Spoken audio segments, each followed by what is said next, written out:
హైదరాబాద్లో ఎల్బీ నగర్లో 3K run Congress నేతలు నిర్వహించారు. కొత్తపేట ఒమ్ని హాస్పిటల్ నుండి ఇండోర్ స్టేడియం వరకు 3K రన్ కొనసాగింది. ఈ కార్యక్రమంలో మంత్రి వాకటి శ్రీహరి, మధు యాష్కి గౌడ్, పలువురు నేతలు పాల్గొన్నారు.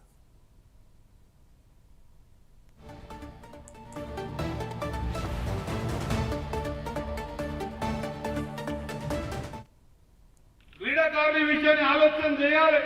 మన తెలంగాణ రాష్ట్రం అంతా ఉండదు. సౌత్ కొరియా పోయిన ఒలింపిక్స్ లో 36 మెడల్స్ గెలుచుకుపోయింది. ఎన్ని? 36. దాంట్లో ఉన్న ఒక క్రీడాకారిని తాను ఒక్కటే 3 మెడల్స్ గెలుచుకోపోయింది.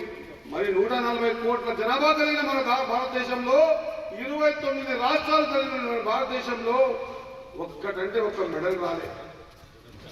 ఈ ఆలోచన విధానంతో క్రీడల్ని ప్రోత్సహించాలి. మనం కూడా 2036లో జరగబోయే ఒలింపిక్స్ లో మన తెలంగాణ భారం ఉండాలి, మనకు కూడా మెడల్స్ రావాలని ఒక స్పోర్ట్స్ పాలసీని తీసుకొచ్చి క్రీడాకారుల విషయాన్ని ఆలోచన చేయాలి. మన తెలంగాణ రాష్ట్రం అంతా ఉండదు. సౌత్ కొరియా పోయిన ఒలింపిక్స్